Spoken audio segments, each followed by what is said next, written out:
everybody. Welcome to Rock Bottom Syndicate. I'm your host, Joyce Strong. Rock Bottom is about people who have a story to tell to inspire others to continue to work toward their potential no matter what life throws their way. Rock Bottom's an opportunity to pivot, adapt, and take the thing that's happened to you in your life and look under the rock, find what you can do with it and where you can go. It's often about repeatedly hitting rock bottoms until you learn the lesson. And rock bottom is about taking responsibility for everything that comes your way, because when you take responsibility, you have the control to make things happen for yourself. So I encourage you to tell your story and ask for help and realize that you are not alone. In this episode of Rock Bottom, I have my guest, Eliya Finkelstein, and she is a storyteller and a marketing consultant and entrepreneur. Her website is heyeliya.com, and she and I really connected. I really resonate with this beautiful lady. She is what happens when storytelling meets rock bottom. It's like everything you want to happen. The ability to tell a story and the ability to make sense of the story and teach it into a lesson or a parable of growth and hope and pure magic. So I know you're going to love this. I don't have any doubts that you're going to love meeting Eliya. And please do reach out to her, reach out to me. We love to hear your story. Tell your story, ask for help. Rock Bottom Syndicate. And thanks a lot for showing up today. Hey, Eliya, thanks for coming on my show today, Rock Bottom Syndicate. Thank you so much for having me, Joyce. I'm so honored to be here. I've really been looking forward. I know I got a little synopsis of your story, and I'm looking at your website, and which is heyeliya.com, and that will all be in the show notes. I started to really get intrigued by the way you serve people. You know, I know you help with marketing and consulting and helping elevate the impact of thought leaders like myself. And I'm like, yeah, I don't know. She might be my coach, but my consultant. I know you didn't get here, and no one does by any like cookie cutter path. And that's really what Rock Bottom's all about, is telling your story, asking for help, and realizing that these rock bottoms are part of the plan, as much as they may be hard to understand. Yeah, absolutely. Absolutely. That is the case. And my story definitely has some great rock bottom moments in it, more than one. So just for our listeners, they know how to reach you. Why don't you go, a little bit about who you are, what you do in your words, and how to best reach you. Yeah, absolutely. So I like to call myself a consultant, and essentially what I do is I go hand in hand and I help purpose-driven entrepreneurs to amplify their impact in the world through messaging and positioning. It really brings a human connection to their online presence. Yeah. And that's based in their unique story and their unique experience. And how do we take that and leverage it to help them become thought leaders and help them really become a bigger force through what they do. Yeah, so we can help more people. That's what it's all about. Yeah, that's absolutely what it's all about. And reaching you through your website, heyeliya.com, is the best. Yeah, and basically on Instagram or Facebook or LinkedIn, you can pretty much get me at Hey Eliya. It's pretty much where you can find me. There's not that many Eliyas in the world. Eliya Finkelstein. Yes.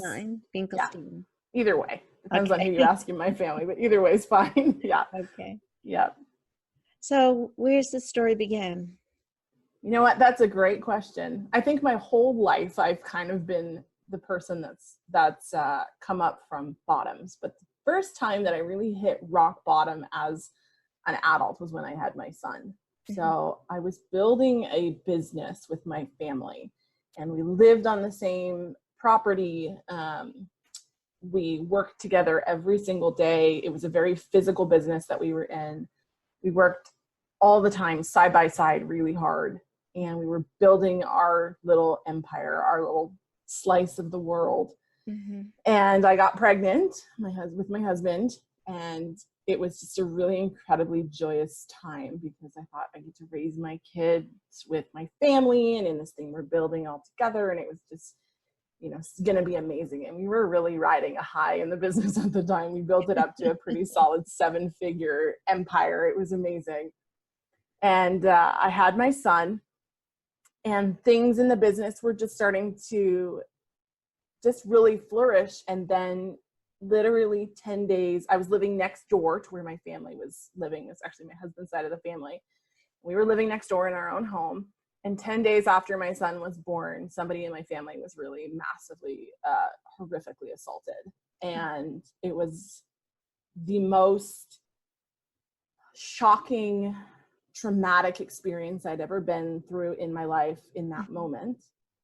And what came out of that was my family that lived beside me and the business that we built crumbled around me. And I went from being a wife and a brand new mother to this beautiful baby in this business that was thriving to my family had to leave the state.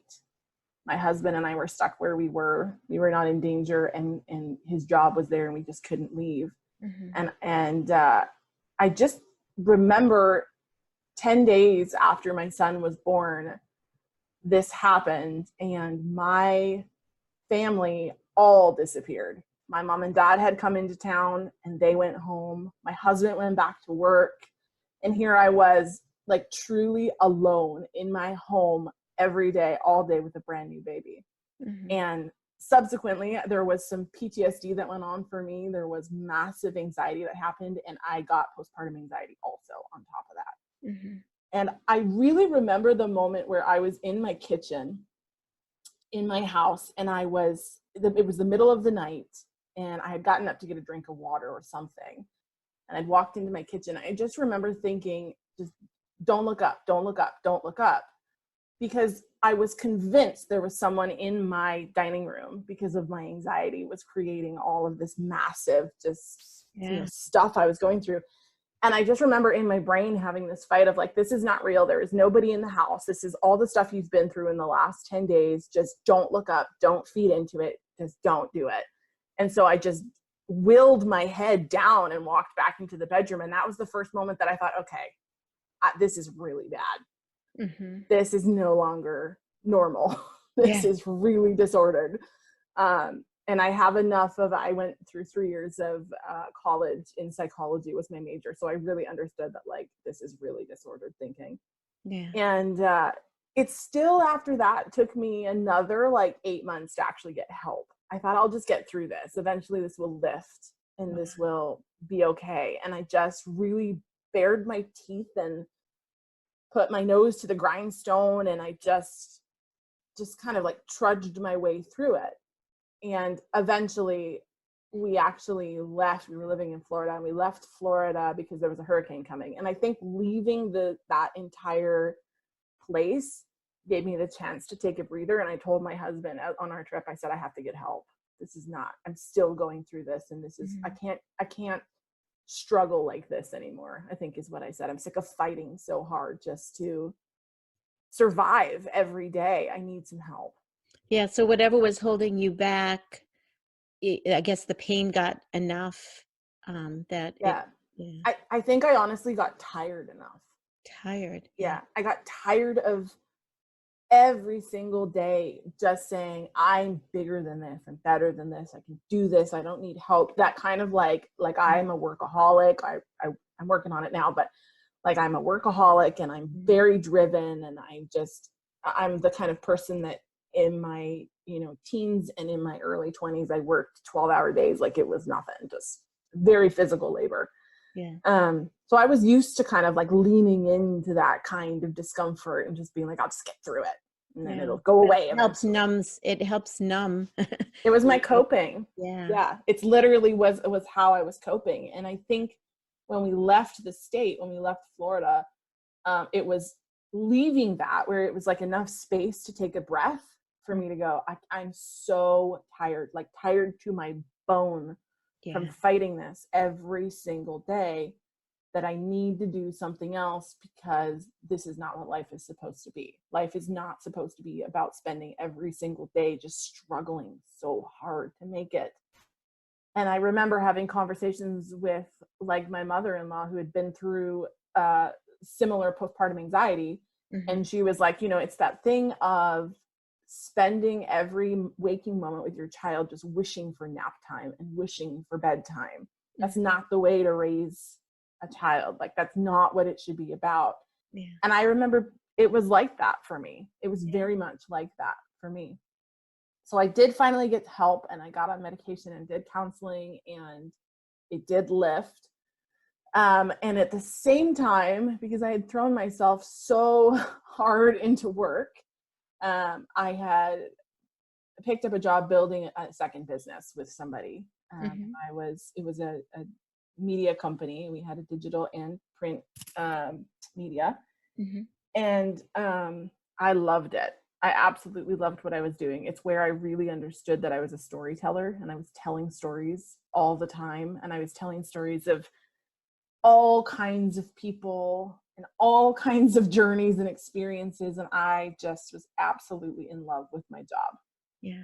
And I was really starting to develop an understanding of how story is our legacy, and story is our entire knowledge base and existence, and how important it is to have that recorded somewhere for people, because when you're no longer on this earth, what is left is the stories that others tell of you, or the stories of yourself that you tell.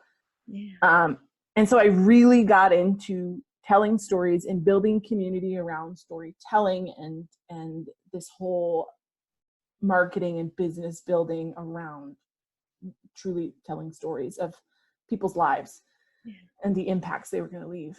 And things were amazing. I was providing financially for my family. I was in a job that I loved. My husband got to stay at home, be a stay-at-home dad. It was just a really great time. And so we got pregnant again. And everything was going fantastic. And things in the business started to take funny turns. Like, I got a lot of excuses as to why my paycheck was not on time. Yeah. And a lot of messages from people I had worked with saying, hey, do you know when I'm going to get paid? And I just started to think something's kind of going on. Something's not up here. And the radar started to come up and go, something's up. Yeah. But I was pregnant, and I thought, okay, there's not a lot I can do right now. I'm just trying to grow a baby, and I had very difficult pregnancy, so it was not easy. Yeah. And I had my daughter, and I worked from my hospital bed. This is me still the workaholic. Yeah. And I worked really hard. And when she was born, she had issues with jaundice and her bilirubin count, and she was in and out of the NICU for about a week. And so I was brand new mom, wobbling my way up and down from the NICU, in the hospital 24/7. My baby was not in the room with me half the time. She was at one hospital, at the other hospital she was, but no sleep. And I was still trying to work. And the gals that I worked really close with, they texted me and said, we got paid, did you? And I did not get paid. And I was furious. I was really upset, because here I was with a brand new baby and a brand new mom, and I was still writing emails and doing PR and all this stuff, trying to salvage what I knew was falling apart. And so I emailed my boss, contacted him, and said, what in the world is going on? Now you've really made me angry, because I feel so disrespected. And that's when I basically found out that he had mismanaged the finances of the business, unbeknownst to any of us who were in the core team. And that was falling apart. And so here I was again for the second time. Now I had a brand new baby. I was the sole provider of my family, and I just was losing my job, and the world was crumbling around me. And I thought, at this point, I know how strong I really am, and I know what postpartum anxiety and depression looks like. And whether it was just pure learning from the first time around, or I don't know what, or I just, whether or not this had happened, I wasn't going to get postpartum this time, any kind of postpartum issues. But I ended up just grinding my feet in and saying, not again, I'm not doing this again. And I built my own business with a brand new baby. I said, okay, that's it. Not doing it. So I want to say, hey, Eliya, every time you make a plan, God laughs. Yeah. And you know what is so funny is This is really like, for me, this is one of the first stories that I reframed for myself. Was for a long time after my daughter was born, I kept saying, man, I have really bad luck with when my kids are born. I just have really bad luck. And then I just switched it and said, you know what? I don't think that's the case. I think my kids actually came when I needed them the most. Yeah. They showed up when I really needed something to push for that was not work. It looks like, yeah, it looks to me like there was definitely something under the rock in Yep. this case that, is bringing you something amazing right now. One thing, I get to talk to you and hear about what comes next. So Yeah. I'm very eager to hear the rest of this story. Let's keep. Yeah. Well, essentially, I was having a conversation with my husband one day, and I was saying, what are we going to do now, and what am I going to do with my life? And I spent all this time, helping other people build their successful businesses, and every time it's come around and bit me in the butt and all this kind of stuff. And he's like, he was really the one. My husband is an incredible human being, and he was really the one to say, stop building other people up. Like, stop putting your time and energy into somebody else's business. Like, put it into yours. Create your own legacy. And I thought, oh, that's ridiculous. What is the name of your new business? It is Eliya. That's just, well, it's Eliya Finkelstein is literally the business. I just go by my name. So, Yeah, but it's yeah, you. It's named it's after. me. It is just me. That's it. It's just me. Um, and so I got into copywriting, which is really where I started. I thought, if I can do anything, I can wordsmith pretty much anything. Yeah. I can. Yeah. My girlfriend is really funny. She always tells people when she recommends me, she's like, look, Eliya can make selling toilet paper sound like a dream. So she's like, and then that's kind of what I did, is I was like, I can pretty much make anything sound like, something that you really want to buy or that you really want to be interested in. Mm-hmm. So I really started with copywriting, and from there I got into specifically conversion copy. So I got really good at creating copy that created results of some sort, whether that was, I was doing it on social media for a while, and I was doing social media captions that created just like massive organic reach, because that's the way that I was able to create words. Mm-hmm. And then I got into sales pages and email sequences and funnels and all those things you need for your business, and writing all the bits and pieces of that. And I just got to the point where I was seeing so much of the same, that we always talk about, we always talk about in marketing, the noise. And I just was like, gosh, I'm just adding to the noise. Mm-hmm. And that's not what I want to be doing. It's just not what I want to be doing. Mm-hmm. So I started to develop my own theories and kind of methods for creating things like sales pages and email sequences. And I started to find other people who resonated with the things that I was saying, and just found some reassurance that I could do things differently than what we see all the time, which is primarily all comes from the same source or the same template in terms of, this is how you say things. Right. And I just was like, I'm not doing that. Yeah. So that really led me down the path of understanding that in order to be different, you have to understand what your story is, and you have to understand how to frame your story in a way that empowers you and positions you, that is different and stands out from the noise. Mm-hmm. And I started to really explore that. And one of the things that I absolutely love the most, I think, is Brene Brown is someone who I just love. I think she's incredible. I don't know a lot of people that don't think she's incredible, but she talks about this thing where when she gets into arguments with her husband, one of the things that they say is, the story I'm telling myself is which is essentially, when you're getting in an argument with somebody else, we create our own stories around what's actually happening as opposed to what's really happening. Mm-hmm. And so she'll get in an argument with her husband and say, well, the story I'm telling myself is that you and then her husband has the chance to say, that's actually not what's going on. Yeah. And that whole concept of, what is the story that I'm telling myself versus the story I could be telling, mm-hmm. what was really influential for me around my story. So instead of, I was really stuck in this place of, man, I've failed multiple times. Yeah. I've messed up. Mm-hmm. I have really failed. And to be able to change that and give myself the permission to say, actually, I haven't failed. I've gone through incredible things that have allowed me to learn and experience life in a really full way, Mm-hmm. that have shaped me for who I am as a human, but also why my business exists. Yeah. There's a book called The Art of Possibility by Mm-hmm. Ben and Rosalind Zander. I don't know if you've read it, but it dovetails well with what you're talking about. And also the Marshall Rosenberg's work on nonviolent communication. Mm-hmm. So in The Art of Possibility, they say it's all invented. Yes. And you create the story that you need. And that's how we operate as humans, but it's all invented. So create a different story, and really embracing failure. And Ben Zander, I saw him in person, and he's like wild, crazy hair. He's conductor for Boston Philharmonic. He's like crazy, talking like this. And he's like, how fascinating. And he throws his hands up like that.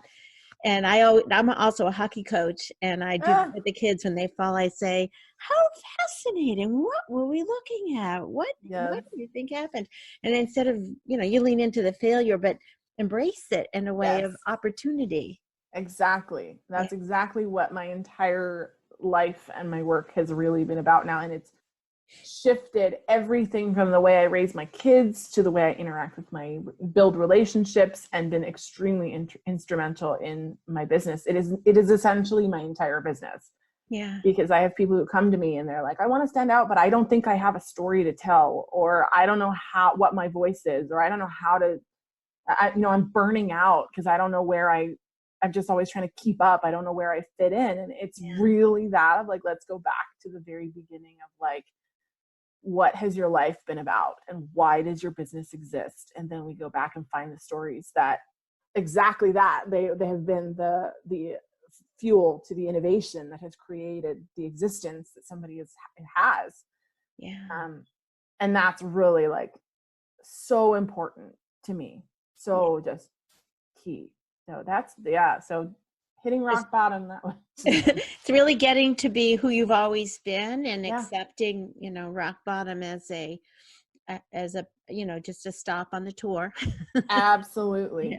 Absolutely. It is absolutely, that is exactly what it is. It is recognizing that rock bottom really is the first step to going up somewhere. It is, you have to hit the bottom to understand what the bottom is. And you have to hit the bottom to be able to go up, like to learn who you are as a person, and your resilience, and your what drives you and motivates you. You don't know any of that if you're always living at the top. Because you don't have to utilize any of that.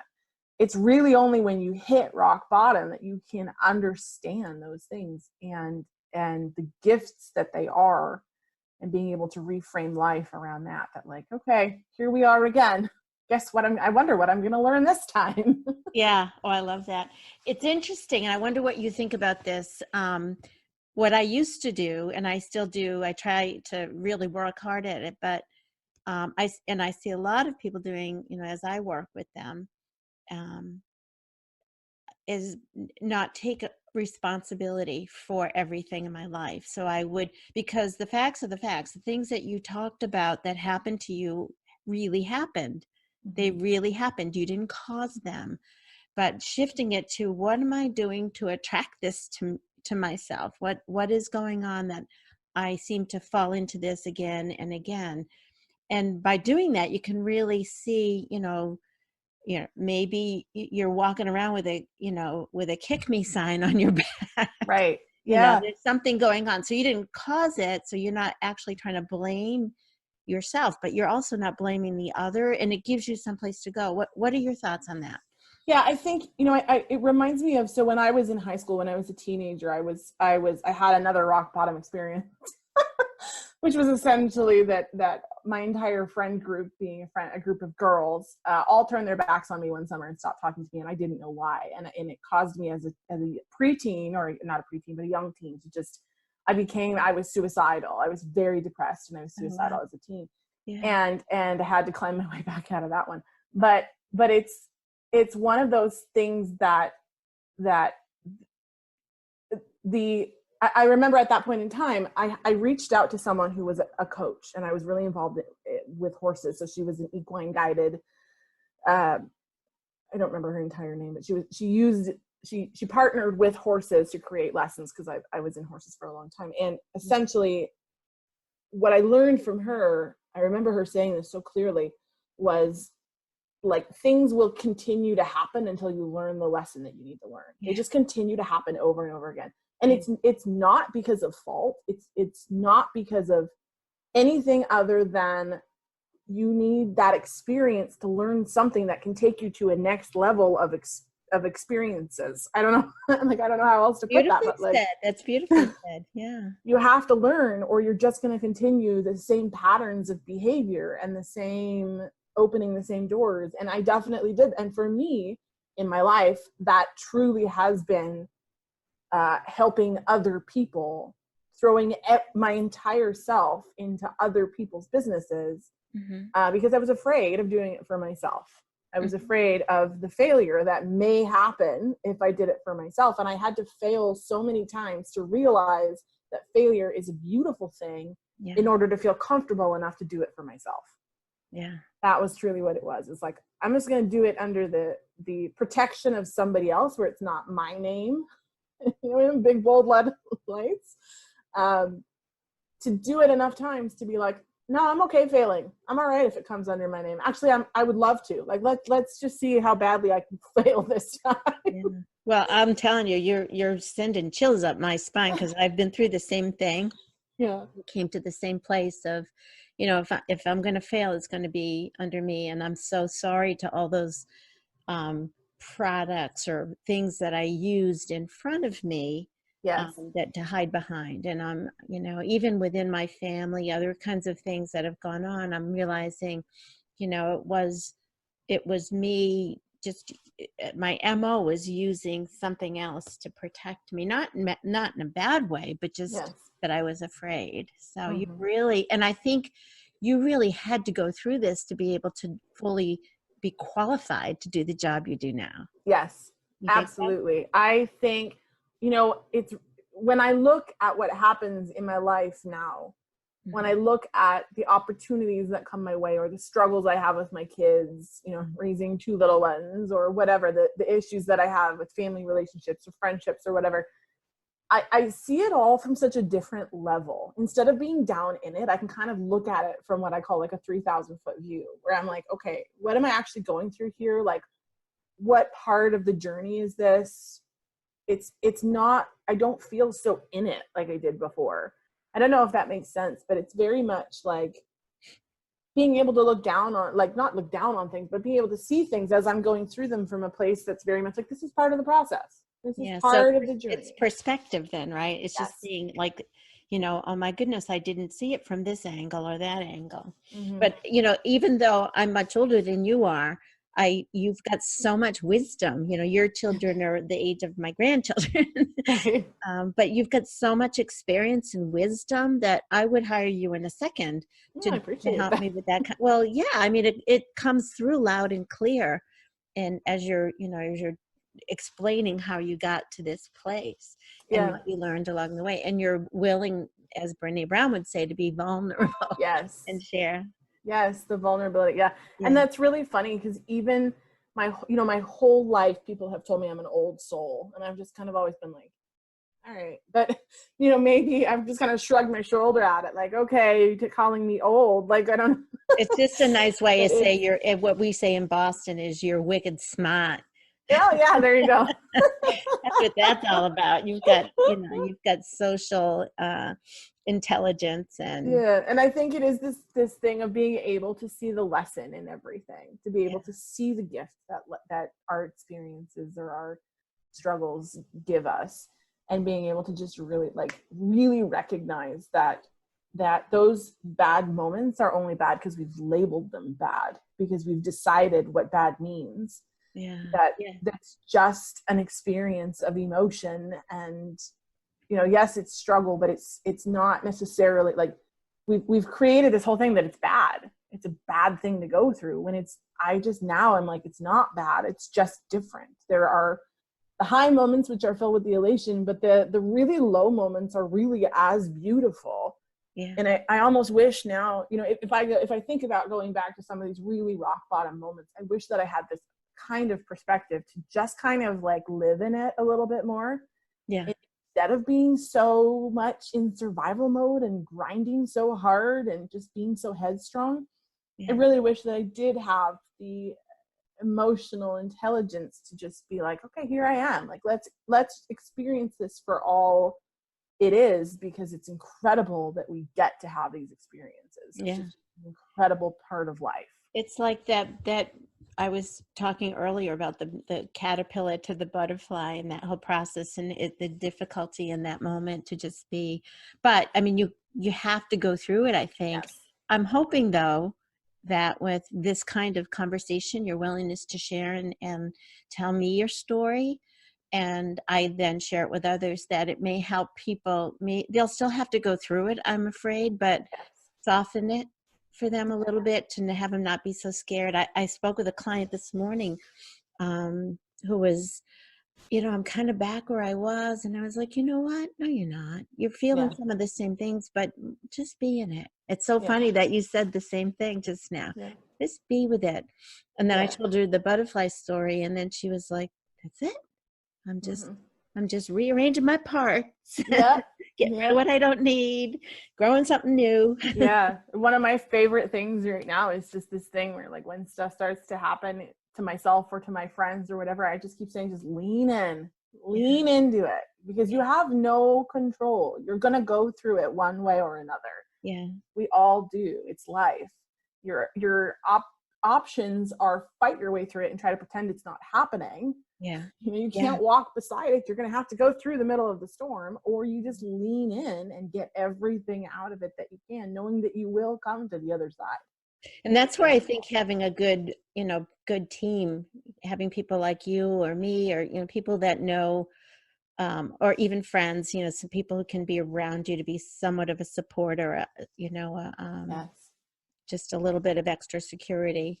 Absolutely. And we crave, as humans, connection, as much as some of us like to say we don't, but we really do. We really do. We need connection. It's just absolutely imperative to success as a human being. I also wanted to just acknowledge how you've really allowed this to permeate your life, your work and your family. And you're just so brave, to do these things. Incredibly brave person to. Thank you very much for saying that. Yeah, it's I feel like part of what the problem is right now, specifically in business, is that we feel like the businesses that we create need to exist outside of ourselves as some entity that we inject into when we need to work on them. Yeah. But that is really the cause that's problematic, because it just creates so many issues around burnout, and you don't know what to say, so you're just copying what you hear other people saying, and we're just adding to the noise. And what do you really stand for? And so the very first thing that I take all my clients through is shifting that and deciding, like, actually, no, why does your business exist based on who you are? Yeah. Not why does your business exist as this outside influence, but like, let's actually build your business from you up and out based on who you are and the stories and your experiences, as opposed to the opposite way. Because I truly believe with all my heart that is the only key to sustainable business. You cannot sustain either as an employee for somebody else in a role that you are in, right? But even that term role implies that we're playing something that's not ourselves. But it doesn't even matter whether you're building your own business or you're working for somebody else, that it's just so important that it comes from you. It doesn't exist outside of yourself. I was the way I got to what I'm doing now was going to my son's career day, where your parents come in and say what they do. And I was running a medical transcription business, but just finishing up my first coach training. And I went in as a coach, and I really felt like, what do they call it? An imposter. Yeah. But I did it anyway. And I did the best I could. But what I was so struck by that day was the other all the kids who spoke about what they were going to be, and they all knew. They were very clear. They had details, and I was like, I bet I knew when I was 16 or 17. And then I look back and I was very interested in health and science, and I was a cheerleader. And I just have come full circle back to who I've always been, where, I like details. I like science, like to know how things work. So science, engineering kind of thing, even though I never went to school for engineering, but human engineering, I guess. Yeah. And then the fact that I was a cheerleader and into sports and athletics, and ultimately at 50, I started to become a hockey coach when I got breast cancer. But it was that thing of exactly what you said, of going back to really, who are you and who can you be in your business or your practice, that enhances or elevates. What are the words you use? You use better. So my thing is to amplify your impact. And amplifies who I am. So we went out this weekend and got into Boston, got into an Uber, and my kids were with me, some of them, and I was like, "Hey, Uber driver," and I was being all me and talking. Well, you listen to podcasts when you're driving around, and we got into like a good 5-minute like deep relationship, and he was looking back at me. It was really fun. My kids were like, "Mom, stop, Mom." I was like, "No, this is me." Yes. Yeah, absolutely. Yeah. And it is, I have a friend of mine who calls it coming home. It's just like coming home to yourself. It's like we get out in the world and life happens and we lose track of, who we are and what we stand for. And at some point you got to come home. Like, I love that, Eliya. Oh my! I do too. I can't, it's not mine. My girlfriend, Sarah Kahn, she's the one who says that all the time, but it's let her know we've stolen it. So I will. It's just so true. It is truly coming back home to who you are and who you are always meant to be. But there has to be discovery and exploration and evolution in order to understand what that is. Yeah, and truth. I mean, it takes some courage, like you've done, to really look within and figure out, what needs to happen next, and let go of the security blanket. Yep, exactly. Yeah. Even though we would all like to go through life hanging on to that, but that really doesn't get us that far. So I love doing these interviews because they generally, when you hear these really tragic stories and they end up being so happy, and it's like, how did you get to be so happy and and so looking optimistically after being through that? So it just shows the power of the human spirit.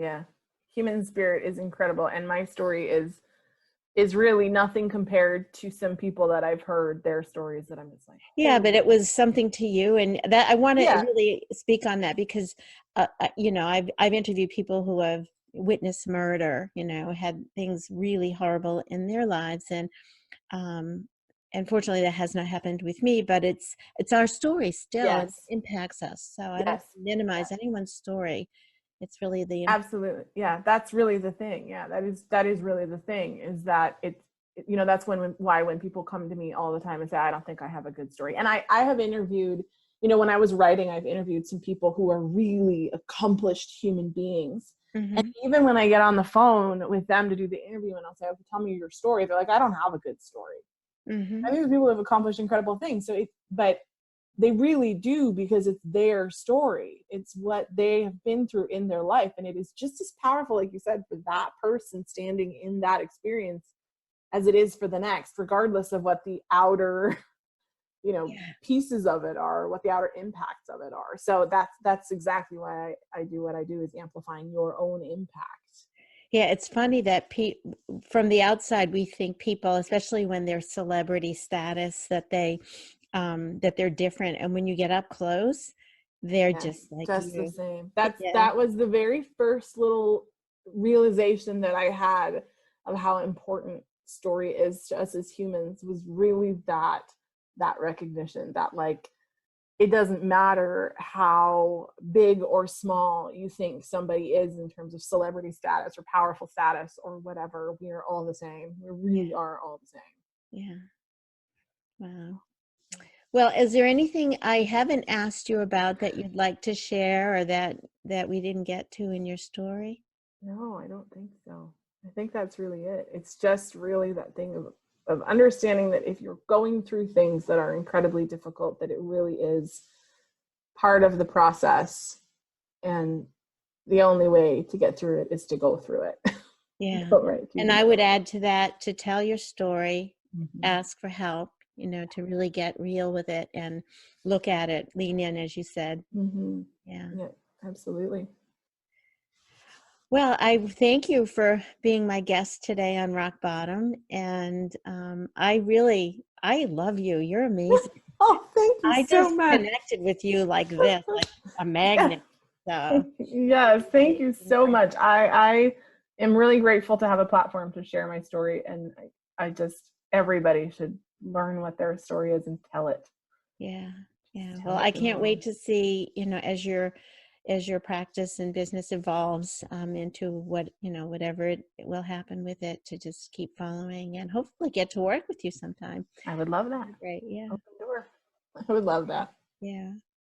Well, thanks again for coming on today, and everything that we've talked about as far as how to connect up with you will be in the show notes. Awesome. I look forward to connecting. All right. Well, take care. Thanks, Joyce.